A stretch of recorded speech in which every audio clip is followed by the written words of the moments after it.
Hi guys, I'm sorry I haven't done any videos in a while, but I've been spending the time kind of learning how to use Windows Live Movie Maker and trying to come up with some videos to make, and also trying to find some time when I can do it because for some reason or another I prefer to make these videos when people aren't around.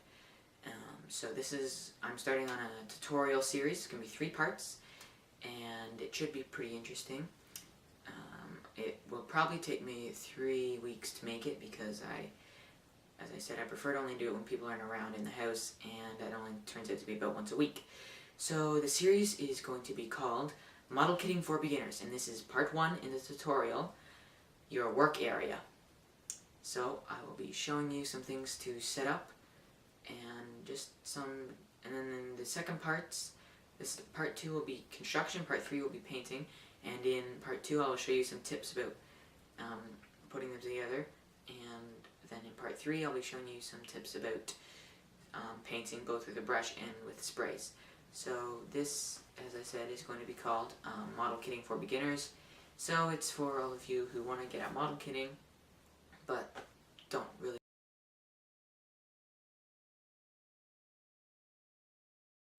So this is my work area. I have a nice comfy chair and my work area right beside a window for light, and this is my lamp, also for light.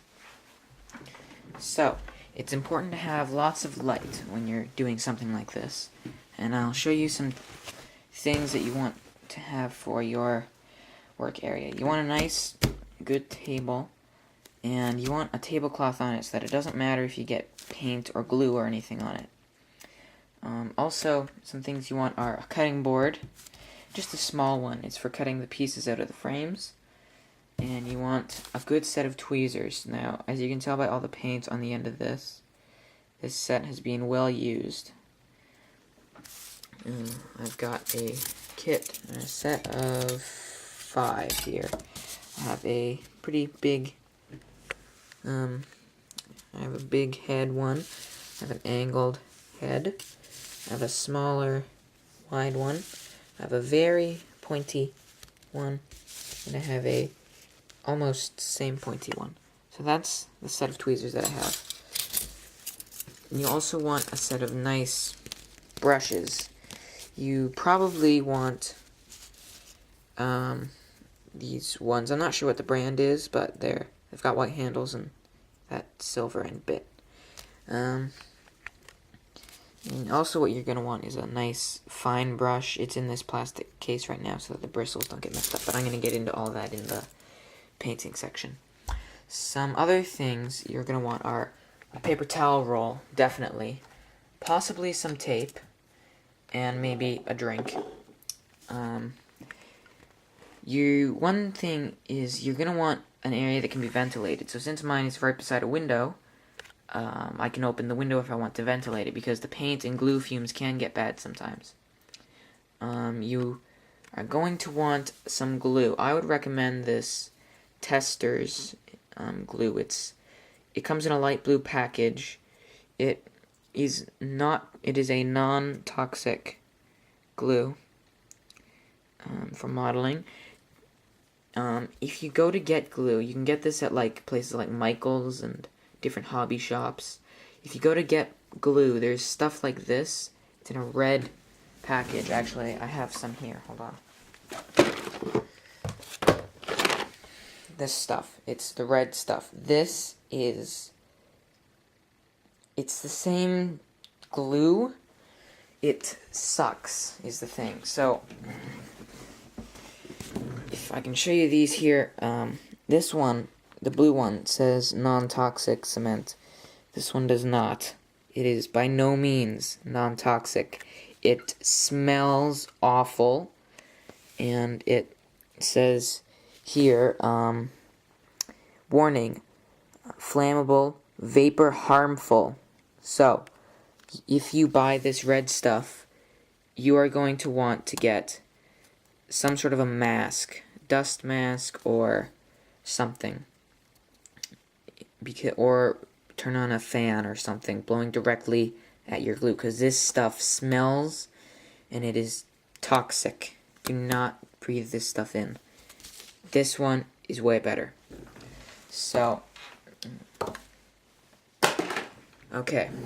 Some other tools you're gonna want, I think, are, you're gonna want a couple of Sharpies. You can get these pretty much anywhere, any office supply place like Staples. I like having a black one and a silver one. They're really good for doing certain things. I'll get a model here and show you. This is one that I just completed last week. It's a 1969 Chevrolet Camaro Z28. And I used this silver Sharpie for this trim around the window, you see? It works really, really well. I used it here and on the windshield, back window, other side, and for this bit around the wheel and down there.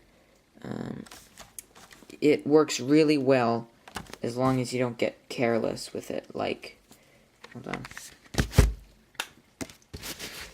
It works pretty good. You want to use the side of it right on the ridge that's designed there for the trim. You kind of want to maybe test it out with another one of your models or something else that didn't work out. But that works really well. So I'll set that aside. The black one can be really useful for like door handles and trunk locks and stuff like that. You're going to want a hobby knife. These work really well. I use this for cutting out plastic, like the parts, and for trimming them, like for deburring them. It works really well. This one is also a tester's knife. What was this? This was like $3, I think. I think this and the glue were about $3 each. So let me just set this thing down. It comes with this cap. You want to leave this cap on as often as you can, because this is a very, very sharp knife. So be very careful with this.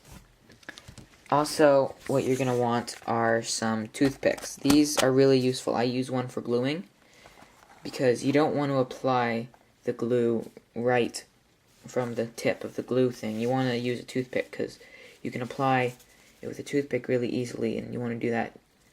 It says on here, apply sparingly. Somewhere, wherever I read that. I think it was on the box.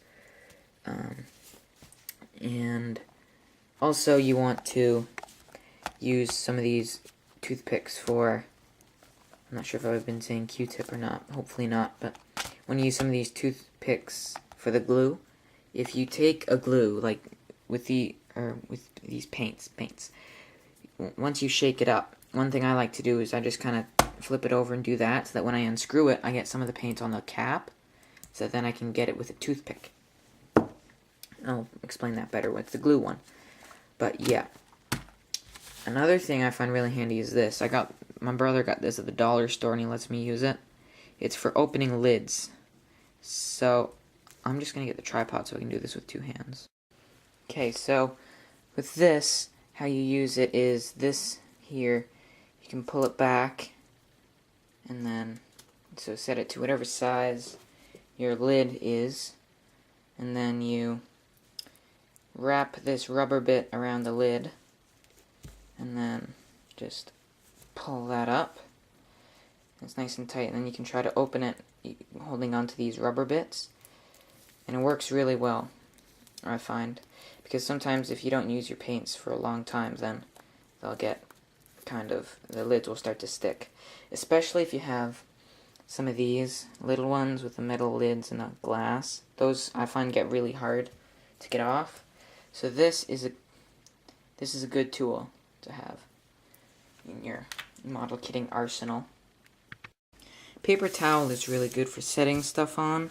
So as you can see, my glue is sat on a paper towel, and so I'm going to show you how I do this. Well, probably in the construction one, part 2. I'll show you. And so you want a good roll. I think I went through a roll doing that. So you paper towel is really handy. And also if you just have one off to the side crumpled up, then that is good for wiping off your hands. You want the Scotch tape for doing like window trim and stuff.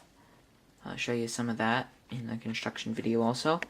And over here, off to my right, I have a stool with 2 things of water on them and a face cloth or dish towel or whatever. So this one I think is really handy. This is what I use for washing my brushes. It's got water in there. So what do is I take my brush and I stick it in and I just kind of wash off the paint.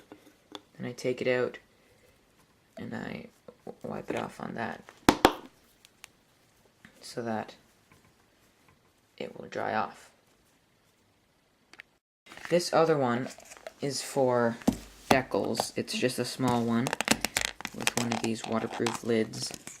It's nice and handy for when you're putting on decals. It should come with a decal sheet like this. Maybe not this color, most likely a light blue or white. And so you just cut out the decal and you put it in there. And on the back, what does it say? Wash plastic parts in mild detergent solution, rinse and let dry. Cut desired decal from sheet. Dip decal in water for a few seconds. Place wet decal on paper towel. Wait until decal is movable on paper backing. Place decal in position on model, face up and slide backing away. Press out air bubbles with a soft, damp cloth. So, I don't do it that way. The way I do it, which seems to work pretty well, is I just cut out the decal. I don't usually wash the parts, but I cut out the decal and I put it in the water, and I leave it in the water until I can move it around with the toothpick on the paper, and then I take it out with the tweezers and lay it over the part that I want to do, put the decal on, and then I position it with toothpicks. I think that might be all for this, for the construction area. I might add to it a bit.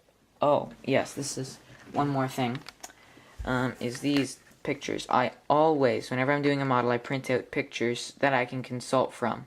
Usually I do car models or truck models, as is evident over here.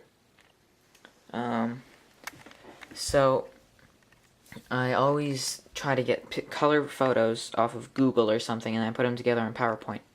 So I try to get a kind of face-on and one side angle, a back angle, and a full side angle. This is the 1993 Camaro Z28. And then I try to get one or two shots of the engine, and then one shot of the front seat and one shot of the back seats of the car. Those are really handy. So if there's a part I don't know where it goes, especially in the engine, or a part that I need to see what color it's supposed to be, because it doesn't say, I can look at these and it will tell me. And so those are really, really handy.